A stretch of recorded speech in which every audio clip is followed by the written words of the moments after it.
Hello and welcome to 1000 Words, Stories on the Way. My name is Matthew Clark and I'm really glad you're here today. Thanks for stopping by. Today is a special episode because I've invited my friend Erin Turner to share with us as a guest host. I'm really thankful to have a lot of fascinating friends all over the place, and I really learn a lot from those people, from those friends, and sometimes I think, I wish my other friends could hear this good thing that such and such friend has to say. So I like having a guest host occasionally, and but also that's kind of what Erin does as a literary scholar, because she becomes, kind of close friends with great works of literature, and then she says to you and me, "Oh, I've got someone you should get to know. You should meet this book or this author or this poem." Erin is a PhD student. She's studying 17th and 18th century literature in Dallas at Southern Methodist University. And we met attending the C.S. Lewis Foundation's conference, Oxbridge, in England a few years ago. So we're both big Tolkien and Lewis nerds, which is awesome. And also she's hosted me a couple of times in her home for house concerts. And I've just always enjoyed talking with her about what she's learning in her studies, and even a couple of times managing to get her to read a little bit aloud from the fantasy novel she's working on, which is very cool. But Erin is called to be a scholar, which is a student or a good listener to works of literature that have stood the test of time. And she's kind of a treasure hunter. And personally, I think of the work of a faithful scholar like Erin even as a form of intercession. She is laboring to listen to some forgotten song on our behalf, so that she might retrieve that lost music and bring it back to our ears. And I think this kind of scholarship is necessary for the preservation and the communication of the things that make us human. So I'm excited to hear from her today. You can find Erin on Instagram. Her Instagram handle is With the Classics, at With the Classics, and on her YouTube channel, With the Classics, where she shares about what she's reading. And on her YouTube channel, she's just beginning to offer longer videos where she unpacks literary works like the George Herbert poem that she's going to be looking at in our podcast episode today. So, let's dive in. Thank you, Erin, for being with us. Here is Erin's essay, The Scholar's Call, Sharing the Treasure.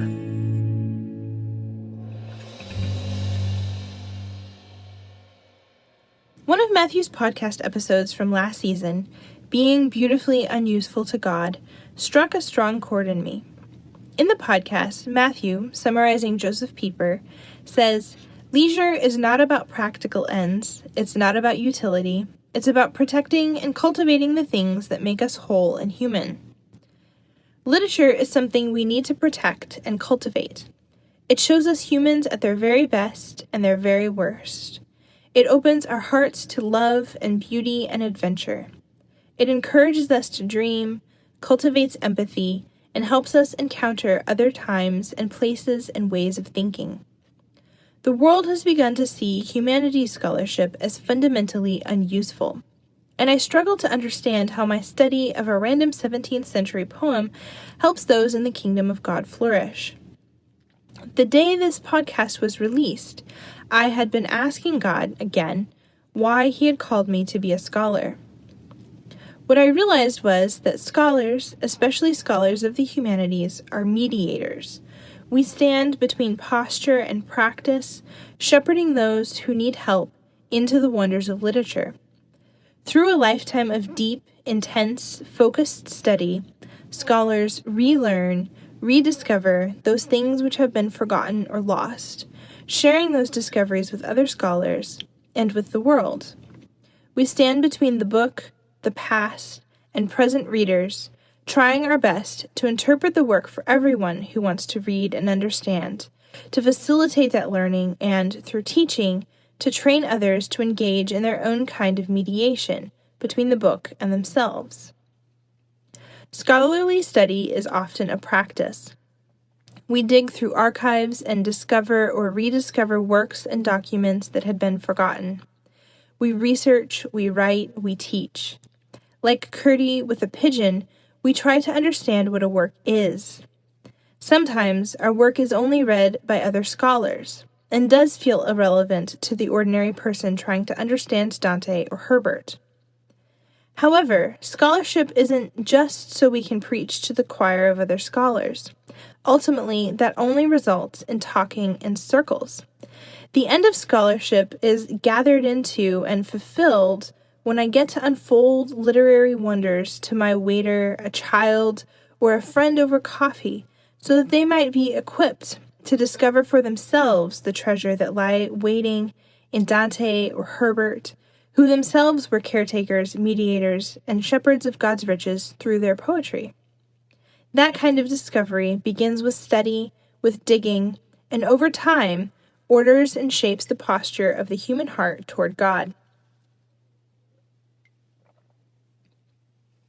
Thinking of scholarship as mediation not only provides focus for its use in the kingdom, it opens the door for me to help others to discover and engage with life-giving literature in whichever way God has in mind.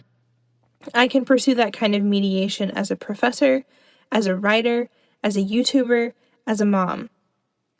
The important thing is that I use my gift for literary mediation to help shepherd others toward flourishing. Providing an example of this is challenging. Scholarly mediation is most often visible across time, in the classroom, or over the course of a book. And I want to emphasize that I don't have any special talents. Anyone can do this kind of work with a lot of study. So with that said, for a glimpse of what I mean, let's look at a poem by George Herbert called The Forerunners.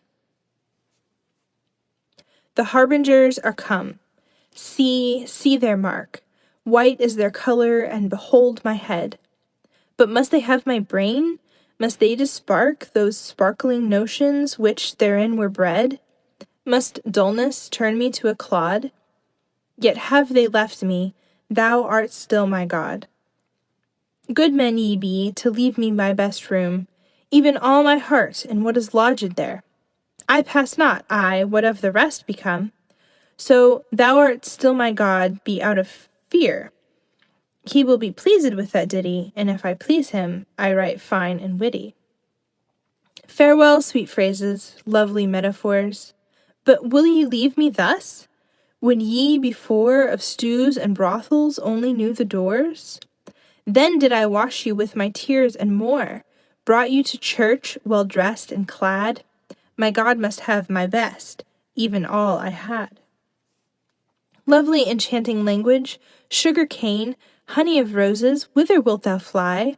Hath some fond lover ticed thee to thy bane? And wilt thou leave the church and love a sty? Fie, thou wilt soil thy broidered coat, and hurt thyself, and him that sings the note. Let foolish lovers, if they will love dung, with canvas, not with arras, clothe their shame. Let folly speak in her own native tongue. True beauty dwells on high. Ours is a flame, but borrowed thence to light us thither. Beauty and beauteous words should go together. Yet, if you go, I pass not. Take your way. For thou art still my God is all that ye, perhaps with more embellishment, can say. Go, birds of spring, let winter have his fee. Let a bleak paleness chalk the door, so all within be livelier than before. The speaker discovers gray hairs, the harbingers of old age, and, rather dramatically, begins to worry about what will happen if aging means he loses the ability to write poetry. After lamenting his potential loss, the poet reminds himself that really, all he can say is, "Thou art still my God," and he can do that without fancy poetry. In this, he is comforted. It's a lovely poem when read this way, and this is a legitimate, if superficial, reading. But Herbert's poetry is rarely one-dimensional, and this poem has a lot of layers. One layer, the most important one, in my opinion, depends on a piece of historical information that Herbert and his contemporaries would have known, but that we don't. The Forerunners, the title of the poem, refers to a group of servants who would run before the king's retinue as he traveled between castles. When they reached a town where they would stop for the night, the Forerunners put a chalk mark on the doors of those houses where the king and his entourage would stay. It was both a huge honor and a massive inconvenience to be marked. So the harbingers in the poem aren't only gray hairs, but heralds of the king's arrival. By introducing this metaphor, Herbert constructs a drama that's really about salvation.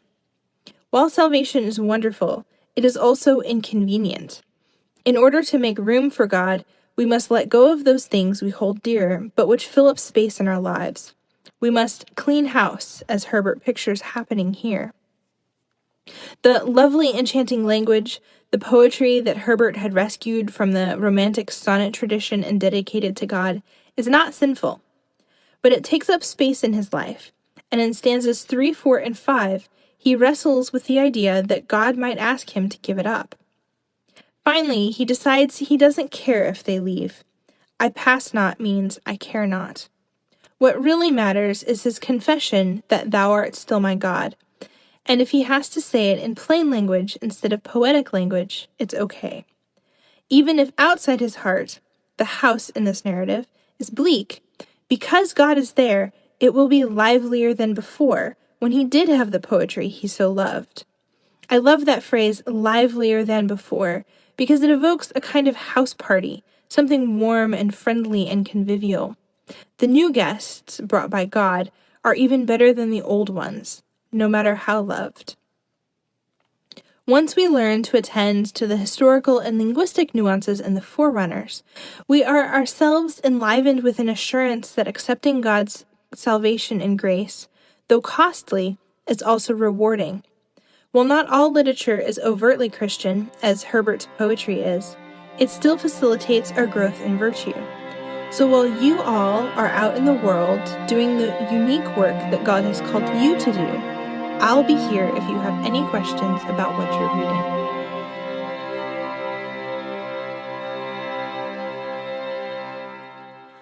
I have 2 Wendell Berry poems printed out and attached to the wall beside my workspace. One of them is How to Be a Poet to Remind Myself. In it, Berry reminds himself to make a poem that does not disturb the silence from which it came. In another poem, so small that I wrote it carefully on a yellow sticky note which now graces the bottom of the printed poems, Berry exhorts us to do your work like the snow, quietly, quietly, leaving nothing out. I love the thought that your work is like a snowfall, a lovely, quiet snowfall that blankets the barrenness of the winter world. Scholarship of the humanities is inherently unuseful. It serves no other purpose than to help cultivate a posture that, as Matthew put it in his earlier podcast, is open and sensitive to goodness, truth, and beauty. So, as you work, whatever that work looks like, I encourage you to ask yourself, as I ask myself as I write, is this gentle, quiet, and thorough? Does it help somebody better achieve a posture of beholding? Does it work like the snow, quietly, quietly, leaving nothing out? Thanks so much to Erin Turner for being with us this week. Again, find her on Instagram at With the Classics and on YouTube With the Classics. That's all for this week. Thanks so much for listening. We'll see you next time.